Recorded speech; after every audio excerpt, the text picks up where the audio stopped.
Singer Bob Marley, his reggae music known far beyond its roots in Jamaica, died in a Miami hospital today.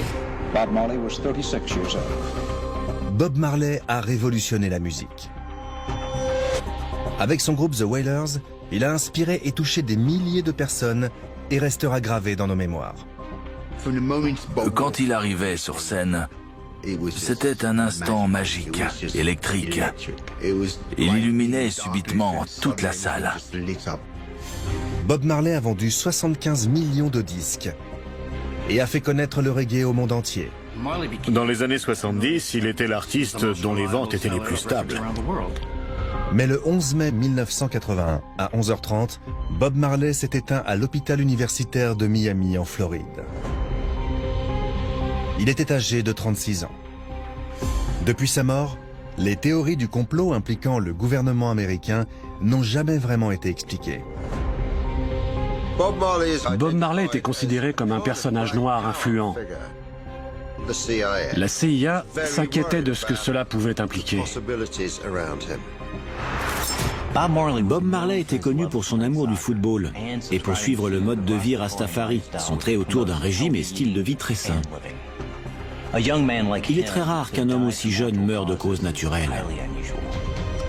Donc, je vais utiliser les preuves médicales pour découvrir pourquoi il est décédé de façon si prématurée.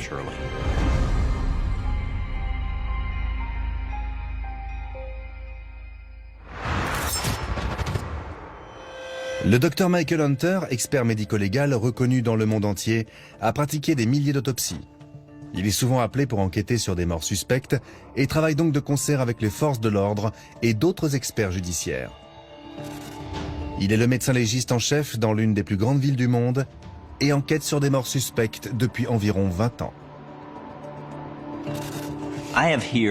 J'ai ici une pile de dossiers médicaux, de témoignages et d'archives concernant la mort de Bob Marley.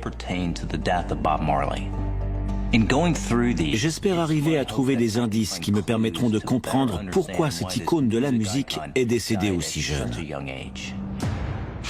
Le 20 septembre 1980, à l'hôtel Essex House de New York. 7 mois avant sa mort, Bob se prépare à sortir de sa chambre d'hôtel pour aller courir. C'est une de ses habitudes avant de monter sur scène. Ce soir-là, il jouera le premier de 2 concerts à guichet fermé au Madison Square Garden, 2 dates de sa 6e tournée aux États-Unis. Les années précédentes, les tubes comme No Woman No Cry ou Buffalo Soldier ont été numéro 1 des ventes dans le monde entier. Ils ont fait de lui la première superstar jamaïcaine. Ses chansons cherchaient aussi à mobiliser contre la pauvreté et ce qu'il voyait comme l'oppression de sa terre natale bien-aimée. Les gens ont du mal à croire en la sincérité de son message. Quand il disait qu'on devait s'entraider, au lieu de faire passer nos besoins matériels au-dessus de tout. Mais il était comme ça. Well, my life not important to me. Other people's life important. My life is only important if me can help plenty people. My life is just me, my own security. Then me no want it. My life is for people. That's where me is. La première chose que j'ai notée, c'est qu'il était mince et musclé. Il pesait 70 kilos et mesurait 1,70 m. Son indice de masse corporelle était donc de 24,3, ce qui était normal. Les témoignages m'indiquent qu'il avait une vie saine, qu'il faisait beaucoup de sport, il courait, il jouait au foot. Je sais aussi qu'il mangeait bien, qu'il buvait très peu d'alcool, qu'il se nourrissait surtout de fruits et de légumes. Donc, son corps était le plus protégé possible contre les crises cardiaques, les AVC et le diabète. Et au dire de tous, il semblait être en très bonne santé. Robert Nesta Marley est né le 6 février 1945 dans la ferme de sa grand-mère, sur les hauteurs de Sainte Anne en Jamaïque. Lorsqu'il est né, son père Norval avait 60 ans et sa mère Cédella seulement 18. La mère de Bob, Cédella Booker, était une Jamaïcaine de forte corpulence. Elle était inébranlable et elle avait une foi inébranlable. Le père de Bob était blanc et originaire d'Angleterre. À cause de sa peau claire, enfant, Bob était victime de harcèlement. La musique et le sport étaient ses sources de réconfort. Quand il vivait à 9 Miles, Bob s'est passionné de football. Il y jouait avec un pamplemousse. C'est aussi là qu'il commence à s'intéresser à la guitare. C'est quand la famille de Bob a quitté Sainte Anne et la campagne pour la capitale de la Jamaïque, Trenchtown, que Bob s'est épris de la musique. C'est devenu pour lui une véritable passion. C'est à Trenchtown qu'il est devenu mordu de musique, parce qu'il y découvre plein de sons différents. Il s'est décidé à devenir musicien. Il y a créé son premier groupe, appelé à l'époque The Wailing Wailers. En 1964, alors qu'il a 19 ans, le premier titre de Bob, Simmer Down, est en tête des ventes en Jamaïque. C'est ainsi que la star est née. Le 20 septembre 1980 à Central Park, dans New York. 7 mois avant la mort de Bob. C'est le jour précédant son concert au Madison Square Garden. Et Bob court avec son ami Alan Cole. Ils allaient courir sur la plage, à la montagne. Il aimait se maintenir en forme et se sentir le mieux possible. Tout à coup, il a une crampe à la jambe. Il ressent une vive douleur au cou et il s'effondre sur le sol. Son corps va trembler de manière incontrôlable pendant plusieurs minutes. D'après ce qu'a dit Bob de l'incident, en plus de ces soudains tremblements avant qu'il ne perde conscience, sa vision s'est altérée et il avait du mal à parler.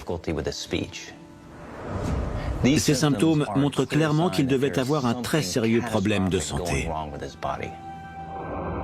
Malgré son grave malaise, Bob a joué ce soir-là au Madison Square Garden comme prévu.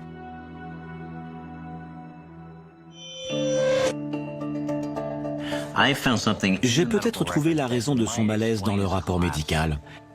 Après sa mort, on a découvert une balle en plomb dans le bras de Bob. Le plomb est très toxique pour le corps humain.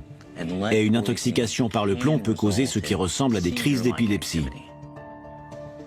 Je veux savoir comment cette balle a atterri là et si elle est la raison du malaise ce jour-là. À la fin des années 70, la Jamaïque est en plein trouble politique. La pauvreté et la corruption sont courantes. Et à l'approche des élections, la violence bat son plein dans les rues. Le Parti national du peuple, le PNP, et le Parti travailliste de Jamaïque, le JLP, sont au coude à coude. Bob Marley se retrouve mêlé au conflit parce qu'il a montré son soutien au PNP 4 ans plus tôt. En octobre 1976, au studio Hope Road en Jamaïque. Environ 5 ans avant son décès. Bob est alors devenu une personne de grande influence dans le pays. Et le Parti national du peuple aimerait qu'il leur apporte son soutien. Leur victoire serait alors garantie. Mais Bob est déterminé à ne pas être impliqué dans le conflit politique. Les deux partis voulaient qu'ils se rangent de leur côté, mais ils s'y refusaient. Le Premier ministre et leader du PNP, Michael Manley, rend une visite surprise à Bob et le convainc de donner un concert gratuit pour le peuple jamaïcain pour tenter d'apporter la paix dans l'île. Dès que les affiches du concert sont apparues, Michael Manley a demandé à ce qu'une élection ait lieu quelques jours après le concert appelé Smile Jamaica Concert. En avançant la date de l'élection, le PNP a donné l'impression que Bob soutenait Manley, alors qu'il s'était donné beaucoup de mal pour éviter ça. Il a été piégé par les politiciens. Malgré l'atmosphère politique très tendue, Bob décide d'honorer son engagement et il va faire le concert comme prévu. Mais les conséquences de cette décision vont être dévastatrices pour Bob et son groupe. Ils ont débarqué comme ça. Tout à coup, on a entendu des coups de feu. Un instant, ils rigolaient ensemble et l'instant suivant, ils se sont retrouvés dans un film d'horreur. Des types ont déboulé dans le studio. Plein de coups de feu. Et soudain, plus rien. Le silence était presque tout aussi assourdissant, c'était très étrange. On n'entendait plus aucun son. Les tireurs ont ensuite disparu et on ne les a jamais identifiés. Tout le monde pense qu'ils ont été engagés par le parti politique opposé. Bob, sa femme et son manager ont tous les trois été blessés. Bob a été touché à l'épaule gauche. Aussi incroyable que cela puisse paraître, les blessures de Bob ne sont pas critiques. Mais alors qu'il est encore à l'hôpital, il prend une décision surprenante. Il refuse qu'on lui enlève la balle. Garder une balle en plomb dans son bras est une décision étrange. Le danger est que le plomb s'infiltre dans le sang et cause une intoxication au plomb. Le haut du bras possède tellement de tendons et de muscles que nous pouvons y pratiquer une tâche très délicate. Une intervention chirurgicale dans cette partie du corps risquerait d'endommager les nerfs et les tendons qui vont jusqu'à la main. Et Bob aurait pu ne plus jamais être capable de jouer de la guitare. Sur le coup, c'est assez choquant. Mais quand on y réfléchit, on lui a dit que si on lui enlevait la balle, il devrait peut-être arrêter la guitare. Mais pour lui, la musique, c'était sa vie. Du coup, de son point de vue, cette décision est tout à fait logique. Le dévouement total qu'avait Bob envers sa musique a-t-il en fin de compte causé sa mort?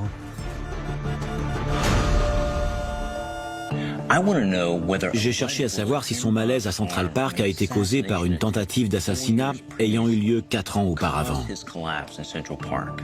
Il est possible que la balle se soit désagrégée et que le plomb se soit infiltré dans le sang de Bob avec le temps. Mais s'il souffrait d'une intoxication au plomb, il aurait subi d'autres effets, comme une faiblesse musculaire ou des nausées pendant des années.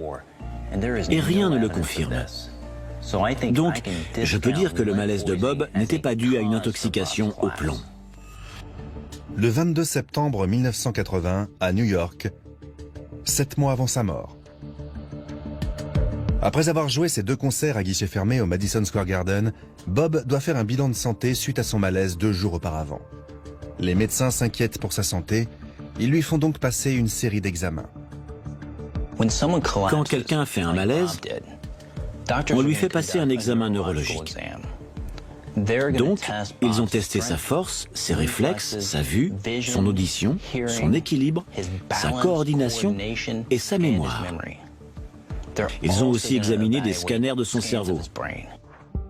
Les médecins ont vite trouvé la cause du malaise. Bob a une grosse tumeur au cerveau. Une tumeur cérébrale est une masse de cellules qui se répand doucement dans le cerveau. La tumeur appuie sur différentes zones du cerveau et peut endommager les neurones, ce qui peut causer des attaques ou la perte de la vue. Voilà ce qui a causé le malaise de Bob. La grande question est, cette tumeur est-elle bénigne et peut-elle être retirée sans grandes conséquences? Ou bien est-elle maligne et cancéreuse? Et donc, peut-elle se répandre? Ou vient-elle d'une autre partie cancéreuse du corps?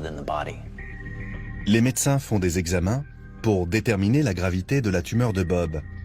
Mais il choisit de quitter l'hôpital pour aller donner ce qui sera sa toute dernière performance sur scène.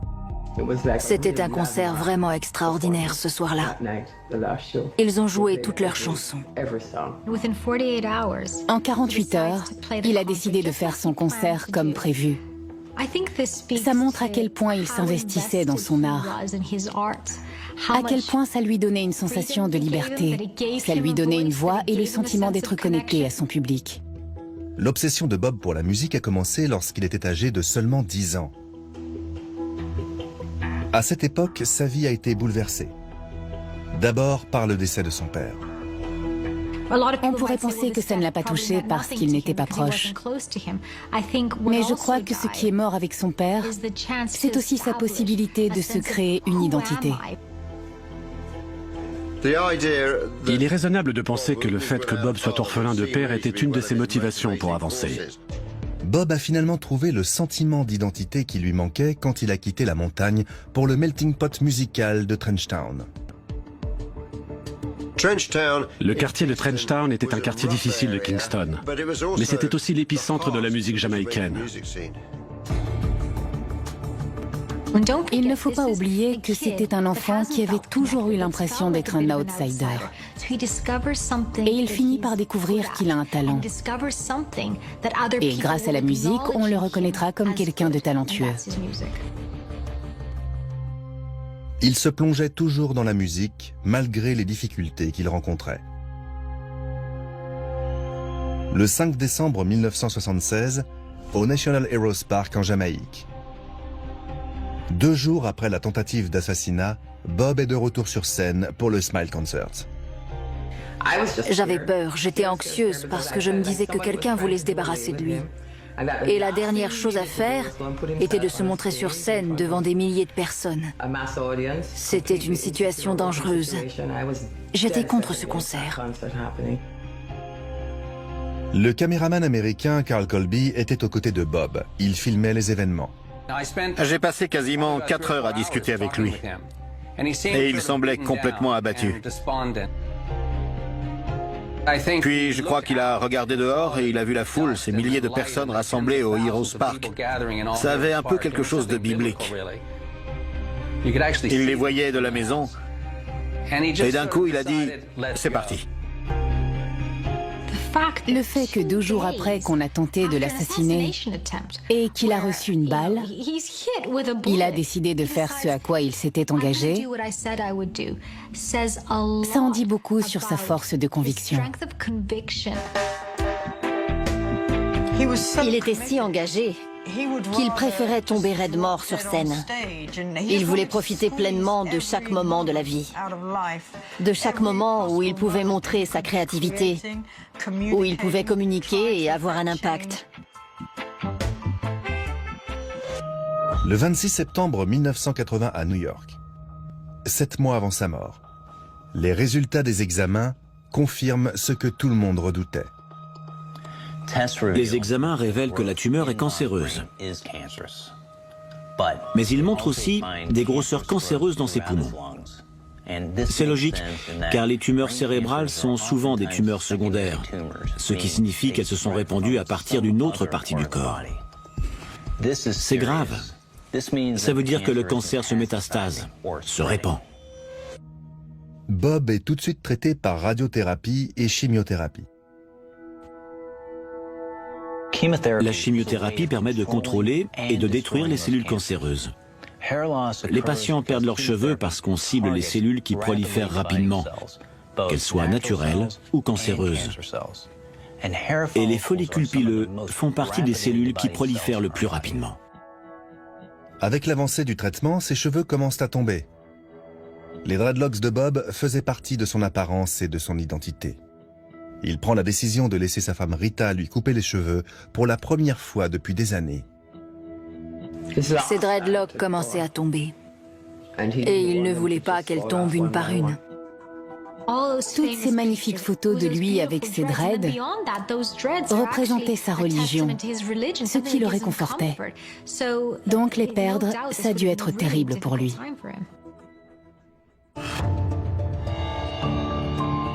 Un cancer de cette nature est clairement mortel. Et si la chimio ne fonctionne pas, Bob va inévitablement mourir. La question que je me pose, c'est pourquoi ce jeune homme en apparente bonne santé a développé cette maladie meurtrière. J'ai découvert qu'il n'avait pas seulement un cancer cérébral, mais aussi des cellules cancéreuses dans ses 2 poumons. Les tumeurs cérébrales sont souvent des tumeurs secondaires, ce qui signifie qu'elles se sont répandues à partir d'une autre partie du corps. Donc, son cancer s'est-il répandu à partir de ses poumons? Et si oui, sa consommation de marijuana, bien connue, en était-elle la cause directe? Bob Marley était un fumeur emblématique. Pas de tabac, mais de marijuana. Il a commencé à fumer de la marijuana après s'être converti au mouvement Rastafari à la fin de l'adolescence. Se découvrir Rasta a eu un énorme impact sur la vie de Bob Marley. Ça expliquait pour lui beaucoup de choses et ça lui donnait une mission à accomplir. Les Rastas croient que l'arbre de la vie mentionné dans la Bible est un plant de cannabis et que certains passages disent d'en utiliser. Pour lui, fumer de la ganja, c'était entrer en contact avec sa créativité. C'était un peu trouver une sorte de moi supérieur. Bob, how important is the ganja to a Rasta man? Ganja is a bird, this is herb. Herb. Does it matter to you that it's still against the law here in Jamaica? Every law is illegal. Le dévouement de Bob pour la religion Rastafari et le rituel de fumée de la marijuana ont-ils fini par causer sa mort prématurée? On ne sait pas encore si la marijuana est une cause de cancer. On sait que c'est le cas pour le tabac. Mais on ne connaît toujours pas les conséquences que peut avoir le cannabis à long terme. Cependant, si fumer de la marijuana a causé le cancer de Bob, il aurait développé au fil des années des douleurs au thorax et de grosses toux des mois avant la croissance de sa très grave tumeur cérébrale. Mais je n'ai trouvé aucun diagnostic de problème respiratoire avant son malaise en septembre 1980. Donc, si sa tumeur ne vient pas des poumons, d'où vient-elle? Octobre 1980, New York. L'hôpital Sloan Kettering laisse sortir Bob. Ils ne peuvent rien faire de plus pour lui. Les médecins ne lui donnent plus que 3 semaines à vivre. Nous avons cherché des remèdes alternatifs. Un docteur Rastafari, le docteur Pee-wee, avait entendu parler de quelqu'un, le médecin Joseph Eissels. Le docteur Pee-wee parle à Bob du traitement expérimental de Joseph Eissels contre le cancer. C'est peu probable, mais ça pourrait le soigner. Bob et Rita décident qu'ils n'ont rien à perdre. Ils se rendent à la clinique du docteur Eissels en Bavière, en Allemagne. Le docteur Joseph Eissels était un personnage controversé. Il ne prenait que des cas qu'on disait désespérés et avait un certain pourcentage de réussite. En novembre 1980, dans la clinique Ringberg en Bavière, en Allemagne de l'Ouest. Quand Bob arrive, il est faible, mais plein d'espoir. Le docteur Eissels lui explique le traitement. Pour commencer, il faut suivre un régime spécial et subir des fièvres déclenchées par des médicaments. Le but du traitement d'Eissels est de faire réagir le système immunitaire du corps humain pour qu'il reconnaisse et élimine le cancer. Dans sa clinique, il administre à ses patients des toxines de Collie, qui seraient apparemment des bactéries mortes. Le corps prend ces toxines pour une infection et le combat par la fièvre. Beaucoup sont méfiants envers Eissels, pas seulement à cause de son traitement peu conventionnel, mais parce qu'il était membre du parti nazi durant la Seconde Guerre mondiale. Il était médecin pour l'armée contre les Russes. Je trouve qu'il y a beaucoup d'ironie dans le fait que grâce à la paix apportée par la musique, le sort de Bob ait touché un ancien nazi. Même si on a fait grand cas des liens d'Eissels avec les nazis, il a quitté le parti quand on lui a demandé de ne plus soigner les patients juifs. Dans la clinique d'Eissels, Bob doit suivre un régime alimentaire très strict, avec très peu de viande rouge et beaucoup d'eau, de fruits et de légumes. On appelle ce régime un régime microbiote. Le but est d'éviter les aliments qui contiennent des toxines. Certaines personnes disent avoir guéri de leur cancer grâce à un régime microbiote. Mais il n'existe aucune preuve scientifique qui atteste de ces effets. De plus, pour moi, le régime Rastafari que suivait Bob, constitué de noix, légumes et fruits, me dit qu'il faisait déjà tout pour protéger son système immunitaire. L'étape suivante du traitement est de retirer tout ce qui pourrait causer une infection. On lui a enlevé ses caries dentaires et ses amygdales. C'est un traitement très inhabituel contre le cancer. Pour moi, pratiquer une intervention chirurgicale superflue sur une personne souffrant d'un cancer très avancé n'est pas justifié. Cela fait risquer aux patients plusieurs autres conséquences, dont une infection. Je ne comprends toujours pas pourquoi Bob a développé un cancer si agressif alors qu'il n'avait que 36 ans. Et d'où vient ce cancer? Mais j'ai trouvé un détail dans son passé qui pourrait apporter une explication. 4 ans avant sa mort, il a subi une opération sur un de ses orteils. Le 9 mai 1977 à Paris. 4 ans avant son décès. En tournée à la suite de la sortie de l'album Exodus, Marley et son groupe se relaxent en jouant au foot entre 2 concerts. Après la musique, le football est sa deuxième passion.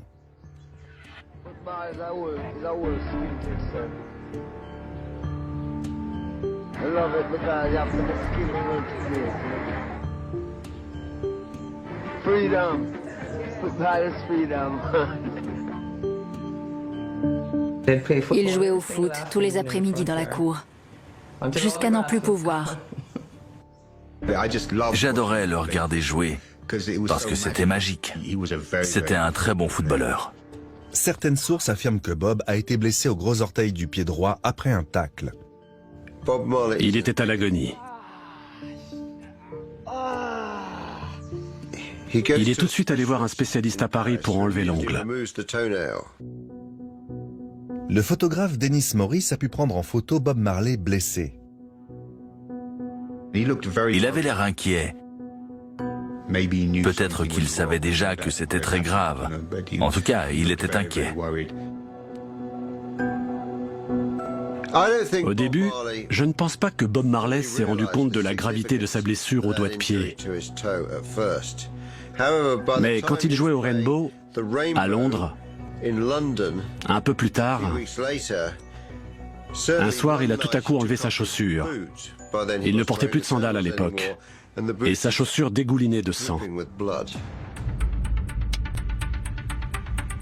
Il va alors voir un spécialiste dans une clinique de Londres. J'ai découvert que quand il était à Londres, les médecins ont trouvé un mélanome.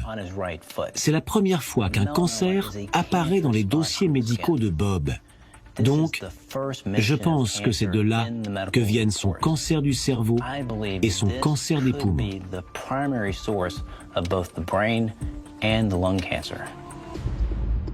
Les médecins anglais annoncent à Bob que son orteil doit être amputé. C'est le seul moyen d'arrêter le cancer. Pour un showman comme Bob, cela pouvait entraîner la fin de sa carrière. Il a refusé, parce que si on lui enlevait son orteil, il n'aurait plus jamais été le même sur scène. Il y dépensait tellement d'énergie, ça lui serait devenu impossible. La définition de la qualité de vie est différente pour chacun. Perdre un petit doigt, ce n'est pas très grave pour la plupart des gens.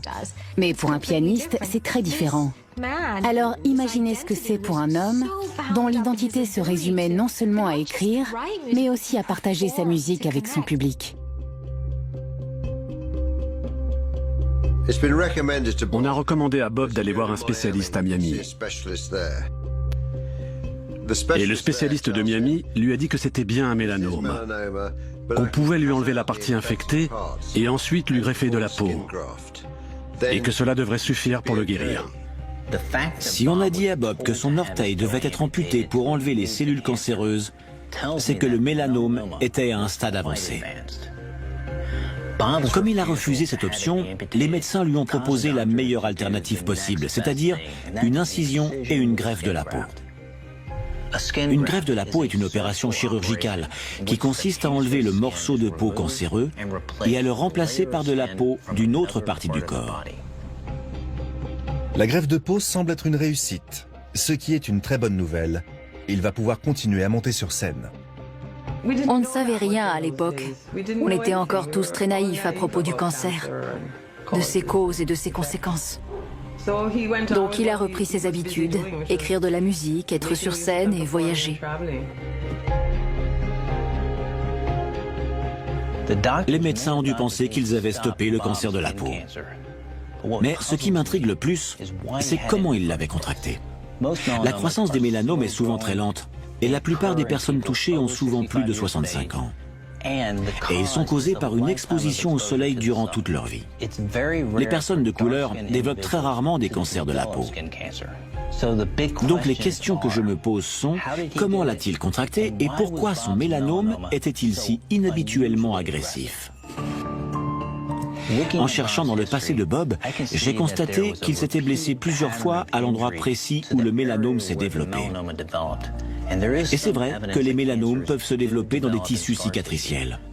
Donc, je pense qu'il faut s'intéresser de plus près à ces blessures.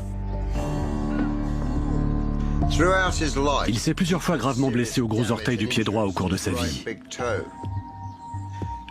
Enfant, il s'est coupé en marchant sur du verre. Et cette blessure avait mis plusieurs semaines à guérir. Puis il se l'est ouvert sur un rocher, dans un ruisseau.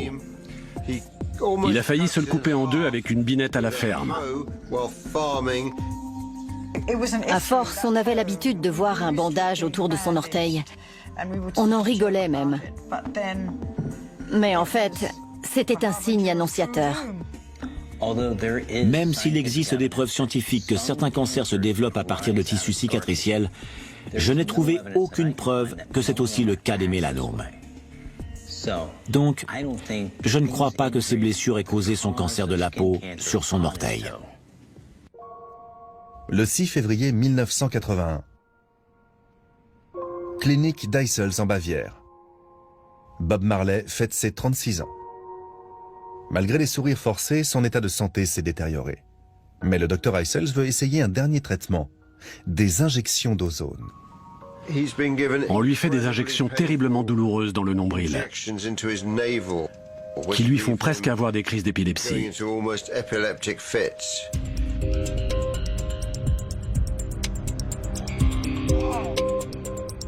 Le but est d'augmenter la quantité d'oxygène dans le corps, le plus souvent en injectant de l'ozone à l'état liquide.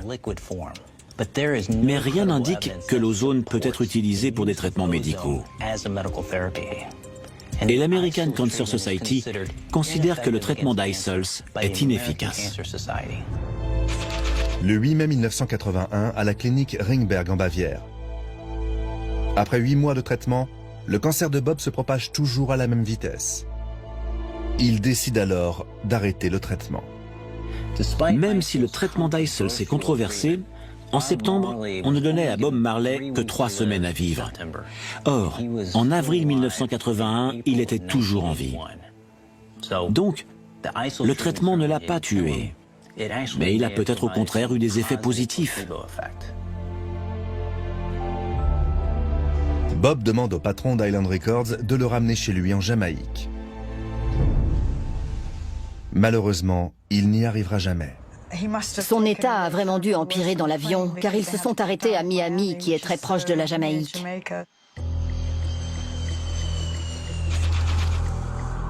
Le 8 mai, à l'hôpital Cedars of Lebanon, à Miami. Bob est dans un état critique. Le cancer s'est propagé dans tout son corps.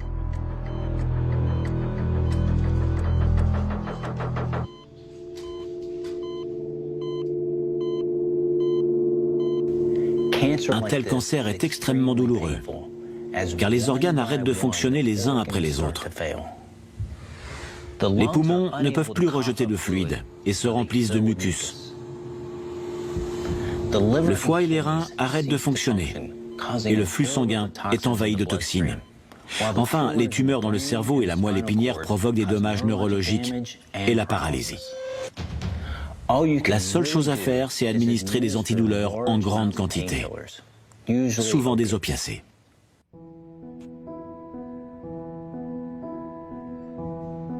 Le 11 mai 1981, Robert Nesta Marley s'éteint entouré de sa famille.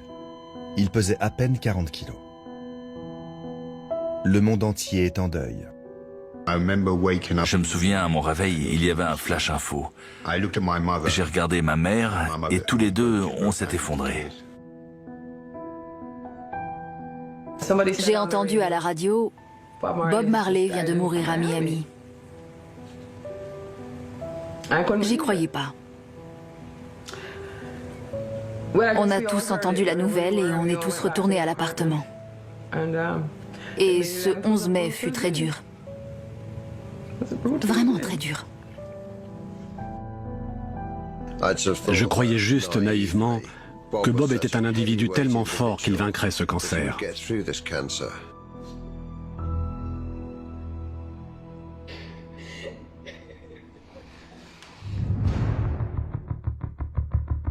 Bob a eu droit à des funérailles nationales en Jamaïque. 6000 personnes s'y sont rendues. Son corps est porté dans un cercueil en or pour être mis en terre là où il était né, dans les hauteurs de 9 Miles. Alors que la Jamaïque se prépare à enterrer son fils le plus célèbre, des rumeurs et des théories de complot autour de sa mort commencent à se répandre. Bob, you have a person here. C'est vrai que beaucoup de théories ont circulé. L'une d'entre elles disait que la CIA lui avait donné une paire de chaussures avec un fil en cuivre intoxiqué qui serait rentré dans son orteil.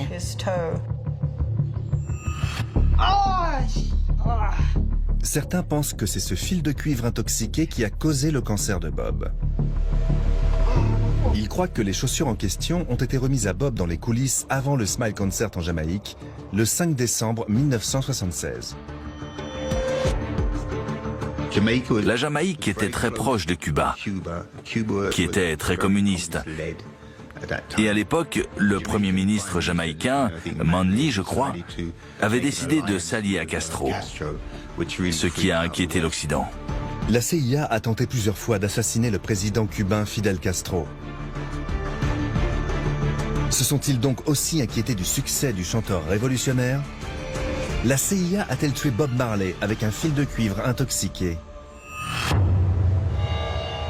Ce que je sais, c'est qu'on lui accordait de l'importance.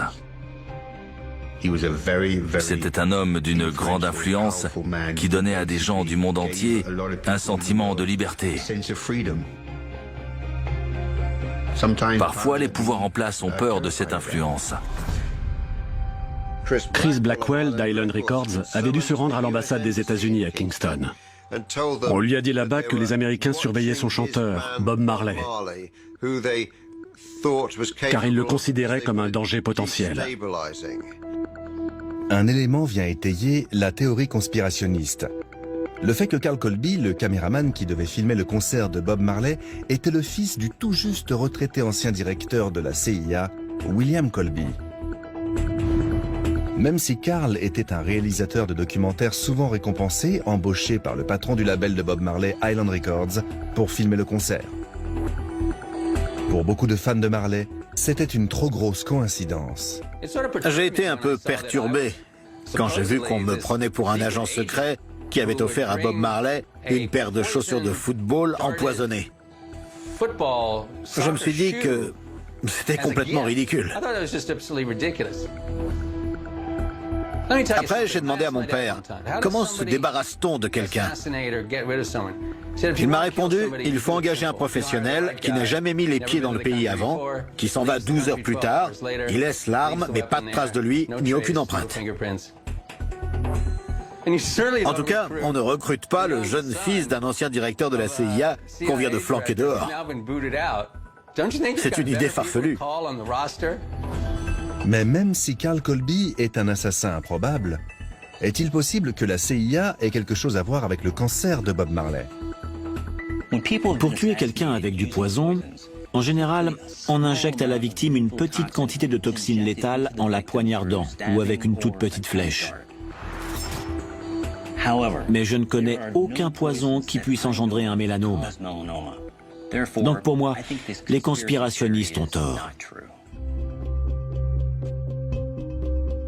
Mais comment une personne à la peau noire et de l'âge de Bob Marley a pu développer une forme si agressive de cancer de la peau?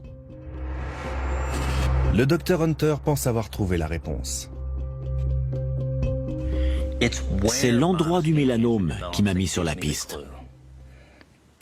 C'est rare que des gens de couleur en développent. Mais quand c'est le cas, 70% d'entre eux souffrent d'une forme très rare appelée mélanome acrolentigineux. Les mélanomes acrolentigineux se développent sur des parties imberbes du corps, comme la paume de la main, la plante du pied, ou possiblement sur le lit inguéal. Or, le cancer de Bob s'est développé sous l'un de ses ongles de pied. Je pense que c'est cette forme rare de cancer qui a tué Bob Marley. Mais ce n'est pas tout. Le docteur Hunter pense que le patrimoine génétique de Bob a aussi joué un rôle dans sa mort. Mon équipe est entrée en contact avec la famille de Bob Marley. Et ils nous ont confirmé qu'il y avait des antécédents de mélanome dans la famille. C'est une information pertinente, car toutes les preuves médicales indiquent que des antécédents familiaux de cancer de la peau sont un des plus grands facteurs de risque de développer soi-même un mélanome. Donc, malgré sa peau métisse, Bob a toujours risqué de souffrir de cette maladie.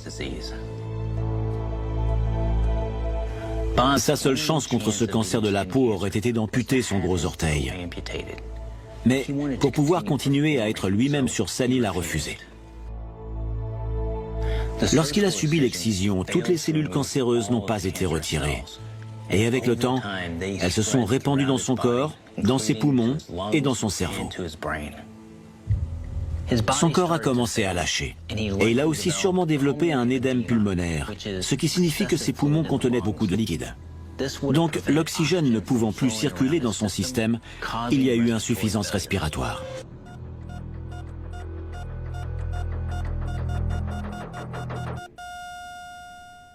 Malheureusement, il semble que ce soit son amour inébranlable pour la musique qui l'a mené à la mort. La mort de Bob Marley nous rappelle que n'importe qui, peu importe son âge ou la couleur de sa peau, peut développer un mélanome.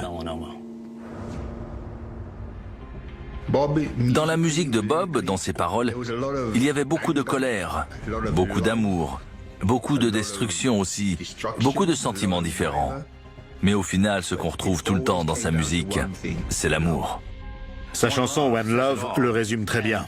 Elle est tout le temps quelque part au fond de notre tête. C'est presque devenu un slogan. J'aurais même envie de dire un cliché. Mais non, parce que le message véhiculé est trop intègre. L'esprit de Bob a touché et touche encore aujourd'hui le cœur des gens dans le monde entier. On s'amusait beaucoup en tournée et on avait l'impression de remplir une mission.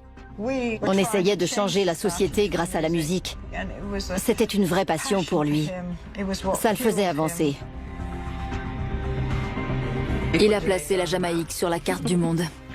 Maintenant, tout le monde connaît la Jamaïque grâce à Bob Marley.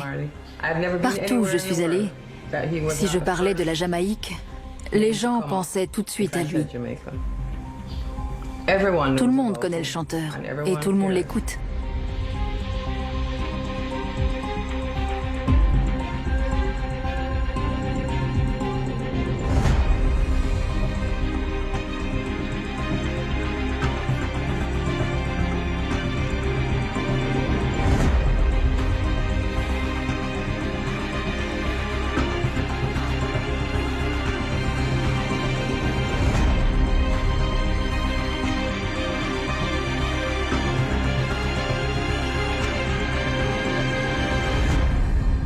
Potato.